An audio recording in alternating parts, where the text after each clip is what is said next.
Zombie Apocalypse.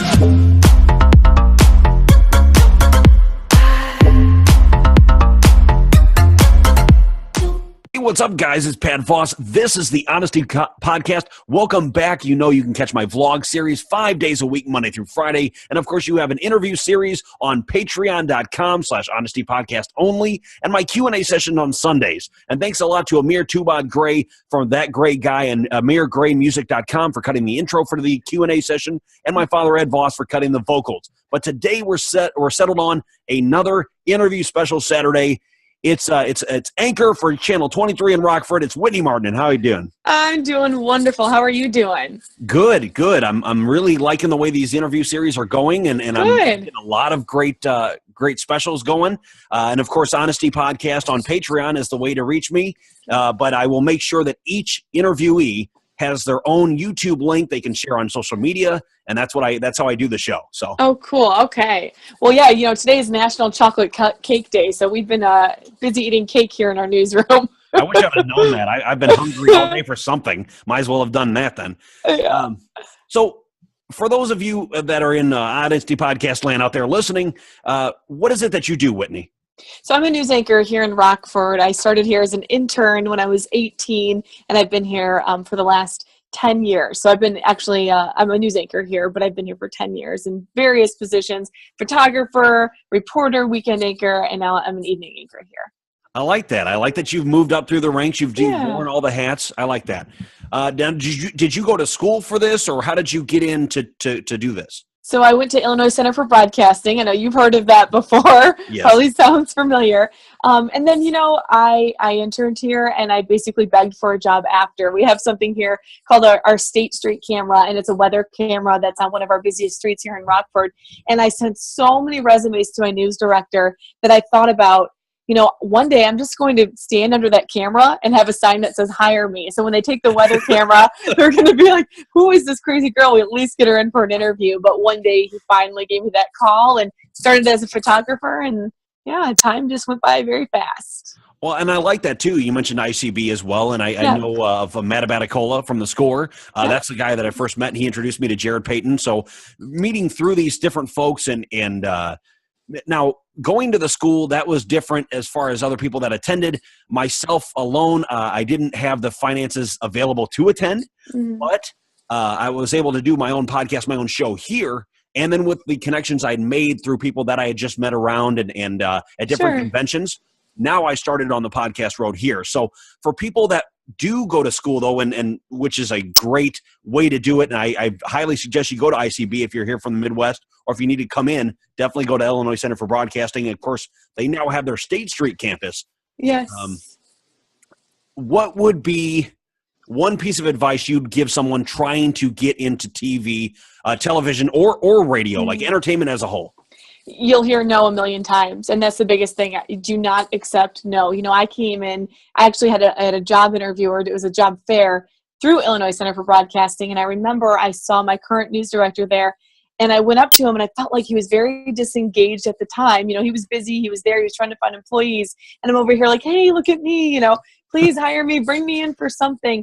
You get told no so many times that, excuse me, my thing clicked out there for a second. You can't accept no. You just cannot accept no. I was told many times that, because I went to Illinois Center for Broadcasting, it's a little bit of a shorter program, to say, maybe you should go back to school and maybe pick up some other things.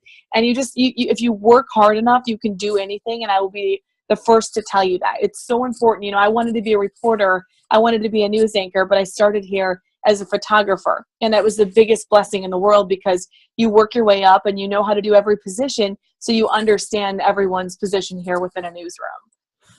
Well, and I'm glad you're letting everybody know that, never take no for an answer. I like that attitude, because a lot of people think that they have the ambition and the drive to do exactly what you do.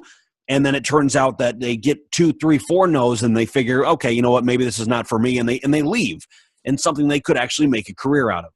You can do anything. And, it sounds cheesy. You hear that when you're a kid, but you really can. And if you put the effort in, the biggest thing is, and I always say this here, you can't teach passion. In this industry, you don't make a lot of money. You have to want to be here. You have to want to go on the stories, and you have to want to help people, because ultimately our job is to connect the dots with everybody. We can provide services. If you're looking for a job, we can tell you where to get one. If we have somebody who's homeless on our street, sometimes it's just pointing them in the right direction to get them the resources they need. I always say we have the best job in the world, and that's because of that. Well, and I like that, because you need to learn how to, and like I said in the beginning, you need to learn how to wear a lot of hats, and really, work from the bottom up, because as you said, you're not going to breaking into radio or TV even.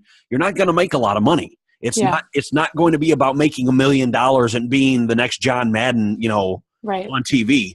I think people need to understand the difference between motivated for the right reasons. That's the one thing I do preach, is motivated for the right reasons.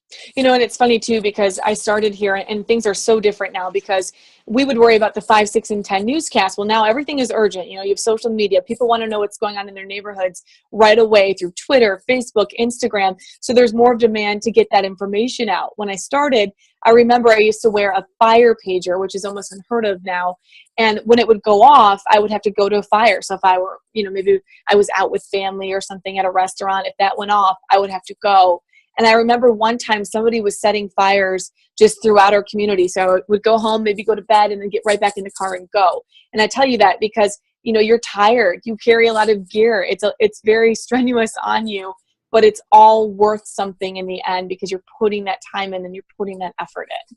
See, and that's why I wish a lot of my listeners were just like that. And see, my thing to preach here in the Honesty Podcast is I'm trying to be, for sports and entertainment, that every guy on the couch next to you, every single game that you watch, guy or girl, when you're talking about it, and either you talk trash about a certain team or you have an opinion about this, that, or the other movie, I'm trying to bring that same flavor that they have on the couch, but to give people a voice. And that's what I think a lot of newscasters do, and a lot of broadcasters do, is they give you a voice for something that you might be too afraid or too shy to go ahead and attempt yourself.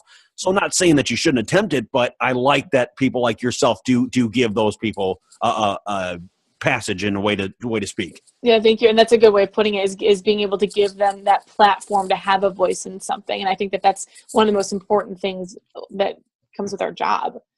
And the last thing I wanted to ask you today, because I know you got to get going here, but the last thing I wanted to ask you was, if you could be doing anything other than what you're currently doing, what would it be? That's always a really hard question, because when I went to school originally, I went for radio and ended up taking the internship here at the TV station. So I switched over and did TV. So I would say probably either radio or something in nonprofit work. I always thought it would be really neat to work for Make-A-Wish and maybe go with parents of the kids for their wishes and put together a story for them for when they do pass, that they have that story forever. That is something I think that that I would really enjoy doing for the families. And but otherwise probably radio. And I know you said too that I have to go. We're excited. We are getting a brand new set here, and so we're doing some run-throughs with our new set. So that's actually where I'm headed to, which is so exciting. That's awesome. And yes. Before I let you go, obviously, everybody knows they can reach me at Honesty Podcast on Twitter, YouTube, Facebook, Instagram, PatVos12 on Snapchat. And, of course, if you're not already a patron, on patreon.com/Honesty Podcast. Definitely go and check that out. But, Whitney, where can they reach you? They can reach me at WIFR.com. That gets you straight to our Facebook pages, Instagram, Twitter. We're all over the place. We're easy to find. All right. Well, I'm Pat Voss. I'm your host for the Honesty Podcast vlog series, Q&A sessions, and, of course, these great interview series every single Saturday. This has been Whitney Martin. Whitney, thank you so much for coming on. Thank you. Thanks for having me, too. Good luck. Thank you. All right, guys. We'll have another great interview for you next Saturday. Go check us out.